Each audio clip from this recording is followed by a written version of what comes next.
किसी दिन सुबह उठकर एक बार जायज़ा लीजिएगा कि कितने घरों में अगली पीढ़ी के बच्चे रह रहे हैं। कितने बाहर निकलकर नोएडा, गुड़गांव, बैंगलोर, चंडीगढ़, हैदराबाद जैसे बड़े शहरों में जाकर बस गए हैं। कभी उन गली मोहल्लों से पैदल निकलिएगा जहाँ से आप बचपन में स्कूल जाते समय या दोस्तों के संग मस्ती करते हुए निकलते थे। हर घर की ओर आपको एक चुपचाप सी सुनसानियत मिलेगी। न कोई आवाज़, न बच्चों का शोर, बस किसी घर के बाहर या खिड़की से आते जाते लोगों को ताकते बूढ़े ज़रूर मिल जाएंगे। आखिर इन सूने होते घरों और खाली होते मोहल्लों के कारण क्या है? नमस्कार। आज मेरी कहानियों के सिलसिलों में जो कहानी मैं आपको सुनाने जा रहा हूँ उसका शीर्षक है बिखरती दुनिया। यूँ तो ये कोई कहानी नहीं है, बल्कि आप इसे इस नए युग की सच्चाई कह सकते हैं। पर कई लोग होंगे जो इसमें अपनी कहानी को तलाश पाएंगे। आज के इस दौर में हर इंसान चाहता है कि उसके एक या ज़्यादा से ज़्यादा 2 बच्चे हों, वो अच्छे से अच्छी शिक्षा प्राप्त करे। हमें लगता है या फिर दूसरे लोग हमें ये महसूस कराने लगते हैं कि छोटे शहर या कस्बे में पढ़ने से हमारे बच्चों का करियर ख़राब हो जाएगा या फिर बच्चा बिगड़ जाएगा। बस यहीं से बच्चे बाहर निकल जाते हैं बड़े शहरों के हॉस्टलों में। अब भले ही दिल्ली और उस छोटे शहर में उसी क्लास का सिलेबस और किताबें वही हों, मगर मानसिक दबाव सा आ जाता है बड़े शहरों में पढ़ने का। हालांकि इतना बाहर भेजने पर भी मुश्किल से 1% बच्चे ही IIT, कैट या क्लैट वगैरह निकाल पाते हैं। फिर वही माँ बाप बाकी बच्चों का पेमेंट सीट पर इंजीनियरिंग, मेडिकल या फिर बिजनेस मैनेजमेंट में दाखिला कराते हैं।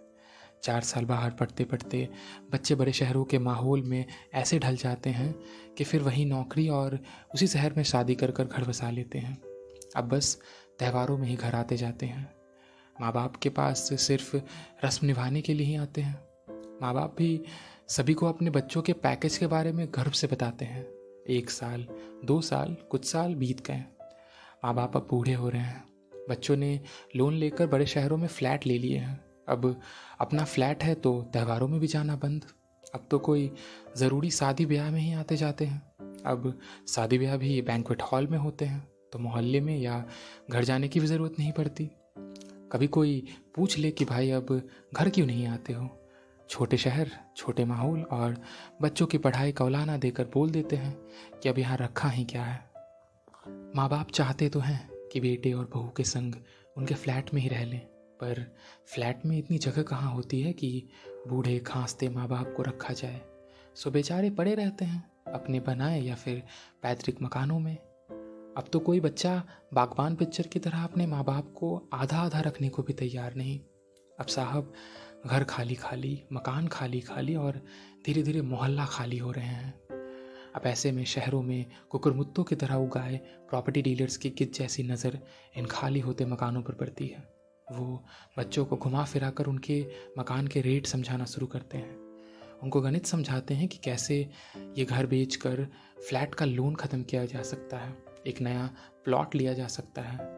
तो अब हालात यही है कि हर दूसरा घर, हर तीसरा परिवार, सभी के बच्चे बाहर निकल गए हैं।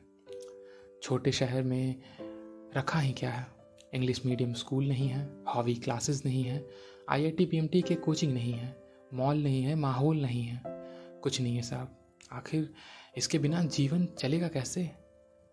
भाई साहब, ये खाली होते मकान, ये सूने होते मोहल्ले, इन्हें सिर्फ प्रॉपर्टी की नज़र से नहीं देखिए, बल्कि जीवन की खोती जीवंता के नज़रिए से देखिए।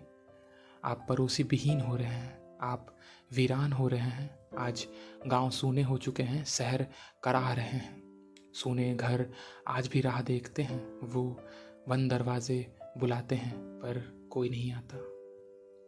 तो ये थी आज की कहानी, जिसे सुनने के लिए आपका शुक्रिया।